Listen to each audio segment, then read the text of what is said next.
जो अब टॉपिक है सिलेक्शन। कि हमने पहले क्या किया, मैन पावर रिक्रूटमेंट करी। मैन पावर रिक्रूटमेंट में क्या था कि हमने पर्सन निकालने की हमें कितने पर्सन चाहिए। उसके बाद रिक्रूटमेंट में क्या करा, हमने एप्लीकेशंस मंगवाई कि आप हमारे पास आओ और अपनी जॉब के लिए अप्लाई कर दो। तो हमने क्या करा, मैन पावर रिक्रूटमेंट में करा था। अब करना है सिलेक्शन।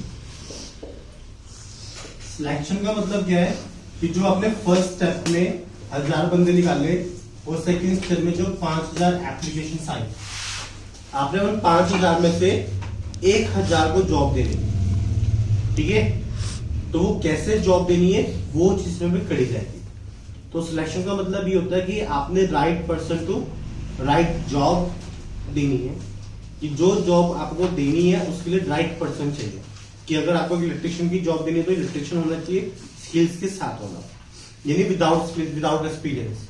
तो वो आपको देखना है कैसे देना है। तो उसके लिए हमारे पास सिलेक्शन प्रोसीजर है। सबसे पहले क्या होता है, first step preliminary screening. Preliminary screening का मतलब क्या है कि कई लोग क्या होते हैं वैसे ही अप्लाई कर देते हैं। जैसे 2020 में एक पोस्ट निकली थी पार्लियामेंट के सिक्योरिटी गार्ड के लिए। जो दिल्ली का पार्लियामेंट है वहां पे सिक्योरिटी गार्ड के लिए पोस्ट निकली, गवर्नमेंट पोस्ट। तो उसको अप्लाई करने के लिए पीएचडी वाले लोगों ने भी अप्लाई कर दिया। जिन्होंने पीएचडी कर रखी है, जिन्होंने एमकॉम बीकॉम कर रखी है, उन्होंने भी इसमें अप्लाई कर दिया। बट वो तो हमें चाहिए नहीं, ठीक है। कई लोग क्या होता है कि मान लो आपकी जो मिनिमम क्वालिफिकेशन मांगी उन्होंने मांगी मास्टर्स, ठीक है। कई लोग क्या करते हैं जो बैचलर्स करके पास आउट हुए हैं, बैचलर्स वालों ने भी फॉर्म भर दिया, ठीक है। कई लोग मास्टर्स कर रहे होते हैं, उन्होंने भी फॉर्म भर दिया। तो जो ऐसे लोग हैं उनको क्या कर देते हैं, प्रीलिमिनरी स्क्रीनिंग कर देते हैं, ठीक है। जो मैंने क्वालिफिकेशन मांगी है मुझे वही लोग चाहिए, ठीक है। तो क्या हुआ, जितने 5000 लोग थे, 5000 लोग में से 500 लोग तो ऐसे निकल ही जाते हैं, ठीक है। कितनी एप्लीकेशन रहेगी, 4500 कि 5000 एप्लीकेशन आई थी, 500 प्रीलिमिनरी स्क्रीनिंग कर दी, तो रिमेनिंग एप्लीकेशन कितने रह गए, 45। उसके बाद सेकंड टाइप होता है, सेकंड स्टेप होता है हमारे पास सिलेक्शन। कि आप क्या करोगे, उनकी कुछ सिलेक्शन टेस्ट लोगे। सिलेक्शन टेस्ट क्या होते हैं कि आपके पास डिफरेंट 5 टेस्ट है। उन 5 टेस्ट की बेसिस पे आप क्या लोगे, उनका सिलेक्ट करोगे। पहला टेस्ट है सिलेक्शन के अंदर इंटेलिजेंट टेस्ट। कि आप क्या करोगे, उनका इंटेलिजेंट लेवल चेक करोगे, उनका आईक्यू लेवल, कि उनका आईक्यू लेवल कितना है। कि आपने उनको कुछ सिचुएशन दे दी, वो कैसा रिएक्ट कर रहे हैं, ठीक है। उस बेसिस पे आप उनको चेक करते हो। तो जब आपने चेक किया तो उसमें से आपके 4500 के बाद सिर्फ 4200 रह गए। 300 लोग क्या हो गए, रिजेक्ट हो गए। 300 लोग रिजेक्ट हो गए। अब क्या है, उसके बाद आपने जो 4200 लोग रह गए, उसके बाद आपने उनका टेस्ट लिया, एप्टीट्यूड टेस्ट। एप्टीट्यूड टेस्ट क्या होता है वो देखो, एप्टीट्यूड टेस्ट। एप्टीट्यूड टेस्ट में आप क्या करते हो कि आप इसमें प्रोफेशनल चेक करोगे कि उसकी एवरेज प्रोफेशनल कितनी है। कि कई लोग 8 घंटे काम कर सकते हैं, कई लोग 12 घंटे काम कर सकते हैं, कई लोग लगातार काम कर सकते हैं। तो आप उसको प्रोफेशनल चेक कर रहे हो, ठीक है। कि मान लो कईयों की लर्निंग एबिलिटी क्विक होती है, कि उसको अभी बताया, उसको अभी समझ में आ गया। कई लोगों की लर्निंग एबिलिटी क्या होती है, थोड़ी वीक होती है, उनको 2 बार समझाने में समझ में आता है। तो ऐसे आप उसको क्या कर रहे हो, प्रोफेशनल चेक करोगे, डिफरेंट सिचुएशंस देकर, डिफरेंट टेस्ट्स देकर, ठीक है। तो उसमें एप्टीट्यूड टेस्ट हो गया। एप्टीट्यूड टेस्ट में क्या होता है, मैक्सिमम पर्सन रिजेक्ट हो जाता है। तो अब 4200 से तुम्हारे कितने रह गए, 3800 रह गए, ठीक है। 400 लोग और रिजेक्ट हो गए। इसके बाद तीसरा टेस्ट मिलेगा पर्सनैलिटी टेस्ट। पर्सनैलिटी बहुत मायने रखती है, ठीक है। पर्सनैलिटी टेस्ट, पर्सनैलिटी टेस्ट में उसे क्या करना है कि अब आपको पर्सनैलिटी देखेगा। पर्सनैलिटी का मतलब ये नहीं है कि अब मैंने हाँ बढ़िया कोट पैंट पहना हुआ है तो मैं अच्छा इंसान हूं ना, मेरा बिहेवियर देखेगा कि वो ऑर्गेनाइजेशन बिहेवियर कैसे रिएक्ट करता है, ठीक है। पर्सनल बिहेवियर कैसे रिएक्ट करता है, इंडिविजुअल बिहेवियर कैसे रिएक्ट करेगा, ग्रुप बिहेवियर कैसे रिएक्ट करेगा। कई लोग क्या होते हैं इंडिविजुअली अच्छा बिहेव करते हैं, बट जब उनको ग्रुप में बैठा दिया जाता है तो वो डिफरेंट बिहेव करते हैं, अच्छा बिहेव नहीं करते। तो वो उनका फिर पर्सनैलिटी टेस्ट लिया जाएगा। पर्सनैलिटी टेस्ट के बाद उनका लिया जाएगा ट्रेट टेस्ट। ठीक है, इसमें भी 36 हो रहा है। अब नेक्स्ट क्या है, ट्रेड टेस्ट। ट्रेड टेस्ट में क्या होता है कि आप इस पे चेक करेगा एग्जिस्टिंग स्किल्स, कि उसके पास अभी कौन सी स्किल्स है।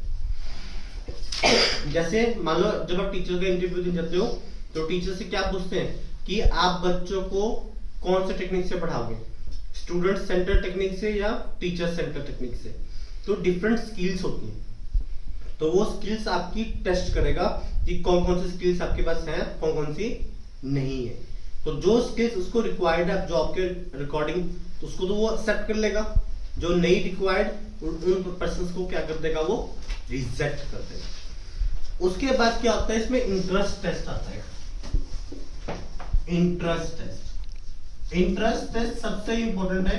इंटरेस्ट टेस्ट में क्या होता है कि अब आपका इंटरेस्ट चेक किया जाएगा कि आपका उसमें इंटरेस्ट है या नहीं है। लोग क्या कहते हैं, तुम मान लो जो कॉमर्स में आए, 10th के बाद मैक्सिमम लोगों को पता नहीं होता लेना क्या, कॉमर्स लेना है, मेडिकल लेना है, नॉन मेडिकल लेना है।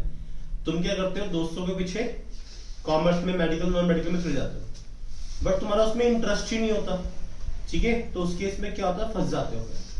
अब तुम निकल भी नहीं सकते, तुम्हें मजबूरी में पढ़नी ही पड़ेगी। ठीक है, +2 पास आउट हो गए, उसके बाद क्या, अब तुम नॉन मेडिकल करके बीए में जाओगे, तो तुम्हारे ऊपर लोग हंसेंगे तुम्हारे ऊपर, या 2 साल भी बर्बाद कर लिया, बीए ही कर रहा है, इससे बढ़िया तो आर्ट्स कर लेता। क्लियर, बात समझ में आ गई। तो वो क्या होता है, इंटरेस्ट टेस्ट। इंटरेस्ट टेस्ट सबसे इंपॉर्टेंट है। ठीक है, तो यहाँ पे कितने रह गए मेरे पास, 3000 एप्लीकेंट्स है। कितने रह गए, 3000, मतलब 5000 में से 2000 रिजेक्ट हो गए डिफरेंट टेस्टिस में।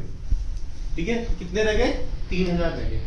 अब उसके बाद नेक्स्ट स्टेप क्या है, स्टेप नंबर 3। स्टेप नंबर 3 है एम्प्लॉयमेंट इंटरव्यू। ठीक है, क्या लिया जाएगा, एम्प्लॉयज का इंटरव्यू लिया जाएगा। सबसे मुश्किल स्टेप होता है एम्प्लॉयमेंट इंटरव्यू, कि मैक्सिमम लोगों को इंटरव्यू देना नहीं आता।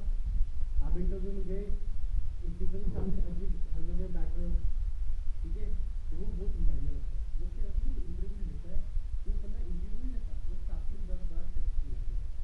आपका बिहेवियर भी चेक करेगा, आपकी पर्सनैलिटी भी चेक करेगा, आपका रिएक्ट भी चेक करेगा, सिचुएशन कैसे रिएक्ट करेगा। कभी कभार क्या होता है कि एग्जाम से पेन गिर जाता है, तो अगर आप उसको पेन उठा कर देगा तो कहेगा कि हाँ कोऑपरेटिव बंदा, नहीं उठा कर दे रहे हो तो ये भी एज्यूम कर सकता है कि हाँ ठहरी हुआ है। ठीक है, डिफरेंट सिचुएशन में वो एम्प्लॉयमेंट इंटरव्यू के टेस्ट है। तो सबसे मुश्किल स्टेप भी ये इंटरव्यू। तो इंटरव्यू में क्या होता है, मैक्सिमम लोग रिजेक्ट होते हैं। पेपर क्लियर करना बहुत ईजी है, first paper, second paper, third paper, सारे पेपर क्लियर हो जाएंगे। तो जब लास्ट इंटरव्यू होता है उसमें जाके बंदा क्या होता है, रिजेक्ट हो जाता है। तो यहाँ पे क्या हुआ, 3000 से 2000 कितने लगे, 2000 लोग रिजेक्ट हो गए एम्प्लॉयमेंट इंटरव्यू।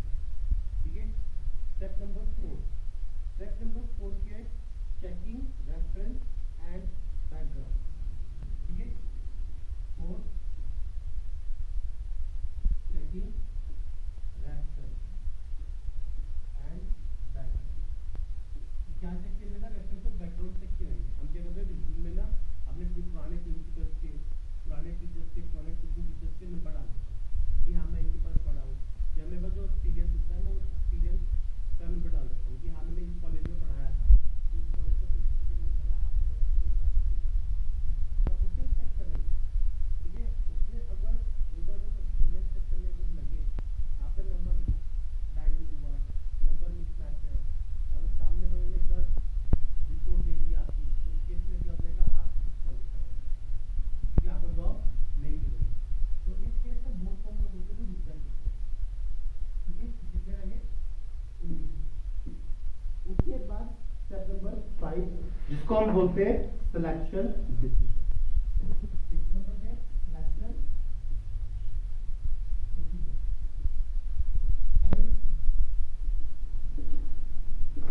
सिलेक्शन डिसीजन क्या होता है कि अब आप लोग उन बंदों को सिलेक्ट करो। ठीक है, कि हाँ भैया मैंने 5000 एप्लीकेशन आई थी, मेरे पास कितने रह गए, 1900 लोग रह गए, 1900 लोगों को मैंने एज ए सिलेक्शन कर लिया, बट अभी तक जॉब नहीं दी। एक बात का ध्यान रखना, जॉब नहीं दी अभी तक मैंने उसको, उनको सिर्फ हाँ सेमीफाइनल में लिया यार, कि भैया अभी फाइनल खिलाएंगे तुम्हें, किसमें आ गए, सेमीफाइनल में। ये सारे टेस्ट क्लियर करके वो सेमीफाइनल में पहुंच गया सिलेक्शन डिसीजन में। और जो सिलेक्शन डिसीजन में सिलेक्ट किए गए वो कितने लोग थे, 19। ठीक है, मतलब 1900 में से किसी 1000 को नौकरी मिलनी है, तो मतलब हम कुछ टेस्ट भी लेगा वो, तो वो नेक्स्ट स्टेप लेगा मेडिकल एग्जामिनेशन। क्या लेगा वो, मेडिकल एग्जामिनेशन। मेडिकल एग्जामिनेशन का मतलब क्या है कि अब वो तुम्हारा मेडिकल करवाएगा। जैसे आर्मी में क्या होता है, आईज वीक नहीं होनी चाहिए, तो आप आर्मी में नहीं जा सकते। ठीक है, जहाँ कुछ क्रिटिकल जॉब्स होती हैं जिसमें मेडिकल एग्जामिनेशन जरूरी होती है, तो उस केस में मेडिकल एग्जामिनेशन होगी। मान लो आपको कैंसर है, आपको पहले से, आपने बताया नहीं, ठीक है, तो फिर वो पकड़ा जाएगा। तो ऐसे कुछ लोग होते हैं वो क्या हो जाएंगे, रिजेक्ट हो जाएंगे, कि मतलब जिनको मेडिकल प्रॉब्लम्स है बट उसने हमसे बात छुपा के रखी स्टार्टिंग से, ठीक है, तो उसके फॉर्म भी क्या हो जाएंगे, हम रिजेक्ट कर देते। तो मेडिकल एग्जामिनेशन में क्या हुआ, 1900 में से सिर्फ 1500 लोग रहे। कितने लगे, 1500। तो मैं जॉब कितनी दे सकता हूँ, 1000। बंदे कितने सेलेक्ट कर लिए, 1500। तो अब मैं क्या करूंगा, 7वां स्टेप होगा मेरा जॉब ऑफर। जॉब ऑफर का मतलब क्या है, इन 1500 में से इसमें एक मेरिट लिस्ट बनती है, जो टॉप के 1000 पर्सन होंगे उनको मैं जॉब ऑफर कर दूंगा।